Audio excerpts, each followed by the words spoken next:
Mesdames et messieurs, chers amis, donc ce matin, les orateurs précédents ont brossé le climat qui régnait en 1924. Philippe Maxence a dressé le portrait du père Doncoeur, dont la lettre au tout début de la DRAC a contribué à la promotion de la Ligue. Alors, ma courte intervention ne pourra faire ressortir que quelques aspects de l'action de la DRAC, qui comporte une richesse d'histoire qui se révèle dans le fonds d'archives qui a été classé il y a plus de 10 ans, un fonds d'archives qui représente 25 mètres linéaires, dont l'inventaire est en ligne et qui peut être consulté. Les chercheurs sont les bienvenus. Cette conférence, cette intervention s'appuie aussi sur l'ouvrage évidemment de notre vice-président Alain Toulza, dont on a beaucoup parlé, La Grande Guerre des Hommes de Dieu, et sur 2 mémoires qui ont été réalisées en 2014.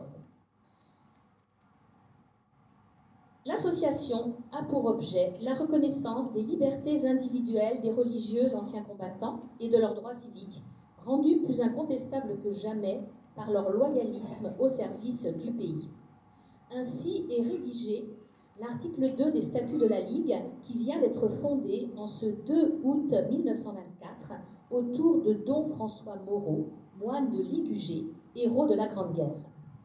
Cette création est soutenue par 19 ordres et congrégations. Un clin d'œil 10 ans, jour pour jour, après la proclamation de l'ordre de mobilisation générale et le retour des religieux en France pour venir servir leur pays. La DRAC, cependant, n'est pas une association de religieux ni une association confessionnelle. Dans le bureau, comme dans les adhérents, on trouve à la fois des laïcs et des religieux. L'association se structure assez vite en sections régionales et locales, et de 19 ordres et congrégations à la création, on passe à une 60aine l'année suivante. L'objectif direct de l'association, supprimer les lois d'exception qui frappent les congrégations et qu'Édouard Herriot veut remettre en vigueur, nous en avons largement parlé. Le combat se situe non pas sur le terrain religieux, mais sur le terrain civique et juridique. Égaux comme au front. La DRAC prend cette devise qui fait écho à la devise « Unis comme au front », celle de l'Union nationale des combattants, fondée en 1917 par le père Brottier avec le soutien de Clémenceau. Les religieux sont des citoyens comme les autres et ont donc les mêmes droits, a fortiori les religieux anciens combattants. En effet, les vœux religieux ne sont plus reconnus depuis 1791 et la liberté de conscience est garantie depuis 1905. Donc, qu'est-ce qui peut distinguer un religieux d'un citoyen ? Le premier bulletin de l'association, publié en octobre 1924, balaie un argument qui déjà s'élève, et on voit que derrière, il y a évidemment un relent politique dans cette bataille. Ceux qui insinuent que nous visons la République savent que c'est faux et qu'ils mentent. Nous nous dressons contre leur politique de parti et leurs lois d'exception qui divisent et qui affaiblissent la France. Nous voulons la réalisation de notre devise, égaux comme au front, rien de plus, rien de moins. La DRAC, pour ce faire, va se doter d'une commission juridique qui est en quelque sorte le cœur du dispositif. Son rôle est double, élaboration de projets de loi pour remplacer la législation en vigueur et production d'une documentation qui a l'usage donc des congrégations en cas d'enquête et de perquisition. En effet, la DRAC ne se contente pas de vouloir défendre les religieux anciens combattants, mais défend tous les religieux sur les sujets liés à leur réinstallation en France. Et l'on peut citer 2 sujets sur lesquels elle s'est particulièrement investie, le rétablissement du port de l'habit religieux et le rétablissement du droit d'enseigner. Raymond Nicot, avocat délégué à la propagande, comme on disait à l'époque, dans son rapport à l'Assemblée générale de 1928, indique que l'opinion publique dans son ensemble n'est pas hostile, mais, il faut le dire, pas passionnée par ce débat. La masse qui travaille, dit-il, est bien plus préoccupée par les problèmes économiques et sociaux que par les turlutaines anticléricales. Il indique aussi que des oppositions et certaines personnes pensent qu'il faudrait en fait que la tolérance suffit. et qu'on peut laisser la situation comme ça sans aller plus loin.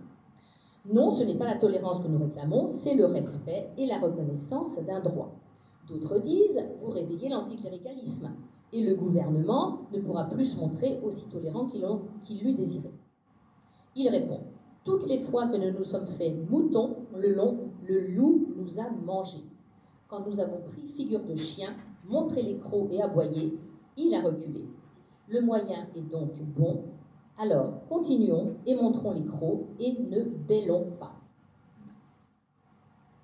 Quelques exemples sur l'habit religieux, des consignes sont diffusées. Par exemple, pourquoi portez-vous l'habit religieux? Je porte l'habit religieux par convenance personnelle et parce qu'il me plaît. À Trémorel, en Bretagne, les religieuses de Saint-Joseph se voient sommées à 2 reprises par le préfet d'ôter leur habit. La drague se mobilise et le préfet est rappelé. Autre exemple, vous voyez sur cette diapositive la Ligue des droits de l'homme. La Ligue des droits de l'homme a organisé dans ses sections une vaste enquête pour identifier les congréganistes rentrés en France.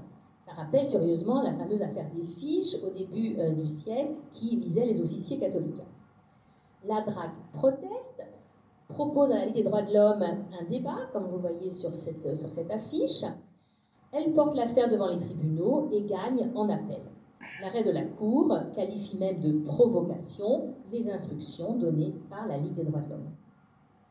Ainsi, la drague permet, dans les faits, de contrer les mesures administratives visant les établissements religieux qui, peu à peu, se réinstallent en France dans l'entre-deux-guerres, sans que la législation ait finalement été modifiée. Pour soutenir cette action, il y a un élément qui vient s'ajouter et qui va être extrêmement important, qui se met en place, c'est ce qu'on appelait l'Assemblée des supérieurs majeurs.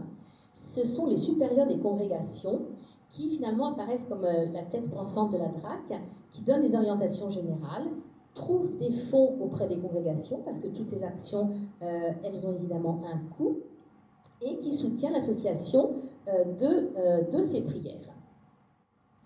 Ainsi, petit exemple, parmi les multiples lettres qui figurent dans le fonds d'archives, on trouve celle-ci des frères de l'instruction chrétienne en 1927, où il est indiqué « Le supérieur général applique à l'intention de Drac la prière faite pour lui le premier mardi de chaque mois, environ 1900 pater et ave ». Donc, la bataille sur le plan civique et juridique. Deuxième plan, objectif, parler partout de la DRAC. Le combat est aussi sur le terrain politique et culturel. La DRAC, donc, inévitablement s'engage sur le terrain politique. On a parlé ce matin des manifestations de rue. Vont se lier tout ce qui émerge du côté des catholiques. Donc, on a parlé de la FNC, on a parlé de la PAC, des prêtres anciens combattants. Donc, c'est une certaine union des droites, finalement, sur le sujet, dont a parlé Clément Millon ce matin, qui se met en place. Et donc, il va y avoir de nombreuses manifestations pour appeler à la paix religieuse dans toute la France à la fin de l'année 1924 et en 1925. Au Folguet, par exemple, en Bretagne, c'est 52 000 personnes qui se réunissent à la fin de 1924. Ce sont également des démarches directement engagées auprès des députés et des questions, par exemple, posées comme celle-ci en 1928. Si vous êtes élu, vous engagez-vous à voter pour l'abrogation des lois de 1901 et de 1904 contre les congrégations. Également des meetings politiques, des galas de prestige, des banquets lors des journées de drague. Tout est bon pour être dans l'arène politique. À côté de cette arène politique et de ce terrain politique, la DRAC va s'engager sur le terrain culturel. Et là, c'est peut-être un petit peu plus original, parce qu'on voit qu'elle va utiliser tous les médias possibles et employer des méthodes de communication qui étaient plutôt jusqu'à présent l'apanage des républicains ou des anticléricaux. Et elle va utiliser un style assez offensif dans ses tracts, dans ses affiches, un style qui joue sur les registres de la dérision ou de l'indignation, tout en étant toujours respectueux des personnes. Donc la DRAC se rend compte qu'agir sur l'opinion est primordial et elle se dote d'un bureau de la propagande dont le rôle est de créer et diffuser des tracts, des affiches, des brochures, des cartes postales, des écussons, etc. Notamment les affiches qui est une façon de s'approprier l'espace public. En 1925, la DRAC écrit « Y a-t-il un Français en France qui n'ait vu sur les murailles de son chef-lieu de canton l'une ou l'autre affiche de la DRAC ?» Elle continue « Ne pas craindre de côtoyer sur les murailles la crème de gruyère ou le savon à la graine de lin prouve assez le caractère moderne et jeune de notre ligue. » Donc l'objectif, c'est vraiment d'être partout. Les tracts également portent des messages clairs et concis, avec une grande maîtrise du texte, de la typographie, de la mise en page. C'est vrai que j'aurais pu vous en montrer un, mais effectivement, je n'en ai pas. Donc une grande maîtrise du texte, de la typographie, de la mise en page. Donc ces tracts portent d'abord sur la question religieuse, mais ils ne s'interdisent pas d'aborder des sujets connexes, comme par exemple le tract qui s'intitule « Aux épouses et mères de France contre le communisme ». Et on sait que cette propagande de la DRAC est surveillée par le ministère de l'Intérieur comme en fait foi un dossier conservé aux archives nationales.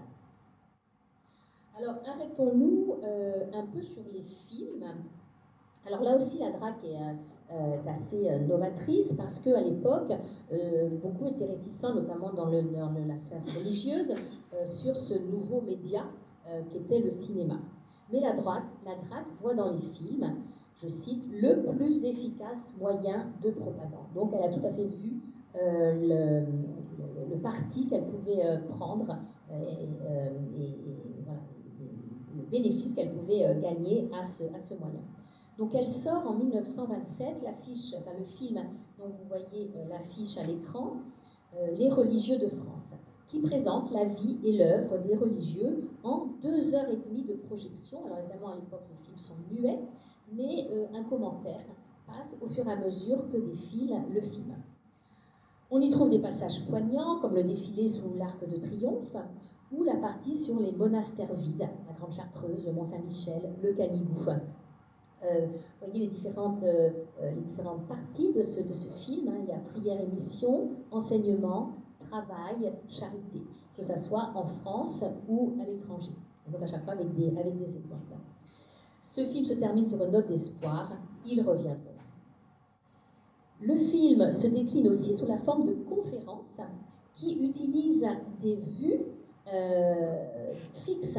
Ce sont des projections fixes extraits du film avec 400 vues et vous en avez 2 qui vous sont présentées là sur la droite de l'écran. Et donc ça peut se diffuser dans la France entière. Le film a beaucoup de succès puisqu'en 1928, donc un an après, la DRAC estime que 1 500 000 spectateurs l'ont vu. Alors c'est peut-être l'estimation de la DRAC, l'estimation de la police était peut-être un peu moindre, en tout cas un nombre assez considérable. Deuxième film, en 1928, La France, missionnaire en Syrie, qui est un documentaire, une suite de vues superbes montrant les missions étrangères à l'œuvre dans les écoles et les hôpitaux. Un film émaillé de citations de Maurice Barrès, comme celle-ci. On forme ici, à l'université de Beyrouth, le poète, l'ingénieur, le médecin, l'avocat. Des séances de prestige sont organisées, telle la soirée de gala au Trocadéro, le 6 décembre 1928, qui réunit plus de 3000 spectateurs. Donc l'objectif, on le voit, c'est de montrer l'ampleur de l'action des religieux en France et à l'étranger, faire vibrer aussi, émouvoir, pour mieux faire ressortir, évidemment, l'injustice du traitement que les religieux subissent. La DRAC va commander aussi des pièces de théâtre, donc elle fait rédiger et qu'elle fait jouer dans toute la France. Il y a également un bureau des conférences qui donne des conférences par toute la France. Alors, Deuxième aspect de la drague, c'est la drague au service de la jeunesse. Hein, c'est une partie du titre de cette journée. En effet, dans l'entre-deux-guerres, on voit que les jeunes sont mobilisés fortement, quelle que soit la nuance politique. On pense aux jeunes socialistes ou aux jeunes communistes. La formation de la jeunesse représente donc un enjeu dont la drague s'empare. Je ne parlerai pas de la coupe d'éloquence qui va faire l'objet d'une intervention suivante, créée en 1926 pour associer les lycéens à la défense des religieux. La coupe d'éloquence qui perdure aujourd'hui et qui est en quelque sorte une marque de fabrique, on pourrait dire, de la drague. En 1932, s'y ajoute la création de Jeunes Drague. Vous avez un panneau qui raconte cette histoire. On y trouve des lycéens, des étudiants, des jeunes professionnels. Le mouvement commence à Paris et s'étend assez rapidement en province, dans tous les lycées catholiques. Avec des groupes qui sont d'un côté des groupes de jeunes gens, d'un côté des groupes de jeunes filles. Comme l'annonce le tract que vous voyez s'afficher, alors c'est une des parties du tract. Le but des Jeunes Dragues est essentiellement civique et national. Ce n'est pas un groupement confessionnel d'action catholique, donc on voit bien que c'est le miroir de la drague, mais les jeunes sont invités à acquérir une formation civique en vue de coopérer au bien de la nation dans le respect des valeurs chrétiennes. Donc les grandes lignes de la formation, ça va être histoire, littérature, connaissance des héros français, un contenu qui était élaboré par le comité national et qui était mis en œuvre au niveau local. Et parallèlement, donc, ces groupes locaux avaient des relations avec les groupes, les sections DRAC locales. Donc en fait, ils travaillaient aussi de concert et les jeunes participaient à toutes les activités, donc collage d'affiches, distribution de DRAC, on n'a rien inventé aujourd'hui, hein, diffusion des films, etc. Et participation, évidemment, aussi au rassemblement d'anciens combattants qui sont toujours un des piliers de l'association et encore aujourd'hui. Alors, je terminerai en faisant une incursion après la Seconde Guerre mondiale pour évoquer deux réalisations. La première, le livre d'or des congrégations françaises, 1939-1945, qui là est édité par la DRAC. Donc il vient répondre à ce livre d'or dont a parlé tout à l'heure Alain Toulza, et qui était donc le livre d'or de la Première Guerre mondiale, et qui raconte lui aussi tout l'engagement des religieux et religieuses durant la guerre, actes de résistance, citation lors de l'armée, décoration, etc. Alors dans l'introduction, le père Ferrand, vice-président de la DRAC, et d'ailleurs qui est ici chez lui, puisque c'était un père de Sion, et nous sommes ici dans la congrégation de Sion. Dans l'introduction, le père Ferrand indique l'objectif du livre. Un livre d'or, c'est une leçon pour ceux qui restent et pour les jeunes qui montent. Nous avons besoin de connaître nos gloires, nos raisons de croire en la France, d'aimer et d'espérer. Ce livre d'or est donc une leçon, est un hommage aux religieux, mais aussi une leçon d'héroïsme et de fidélité pour les jeunes. Et puis, deuxième élément, deuxième document que j'avais envie de vous projeter, c'est la chanson de la DRAC, composée par Émile Joulin, qui était romancier et poète, intitulée « C'est la DRAC qui passe ». Elle fait allusion au défilé sur les Champs-Élysées pour aller raviver la flamme sur la tombe du soldat inconnu. Ces défilés qui, depuis le début, sont une caractéristique forte de la DRAC. On a pas mal de photos qui relatent ça. L'association ayant participé d'emblée à ce ravivage. Alors je vous lis le refrain. C'est la DRAC qui passe, Parisiens devant eux, chapeau bas. Vers l'immense place, ils s'en vont gravement d'un seul pas, saluer leurs frères qui là-bas, comme un dieu pauvre et nu, dort sous l'humble pierre, son sommeil glorieux de martyr inconnu. Et le dernier couplet, une partie. Celui qui vous attend là-bas, au fond de l'avenue immense, pourquoi donc ne serait-il pas l'un d'entre vous, moine de France? Alors, avis aux amateurs pour remettre cette chanson en musique, et qu'on pourrait peut-être diffuser à une prochaine occasion. Donc, je terminerai en disant que le combat pour défendre les religieux s'est installé dans la durée, pendant tout l'entre-deux-guerres. Une guerre d'usure dans laquelle la DRAC a pris une part essentielle en mobilisant, nous l'avons vu, tous les moyens disponibles et qui a abouti à ce qu'aucun religieux ne quitte le sol français.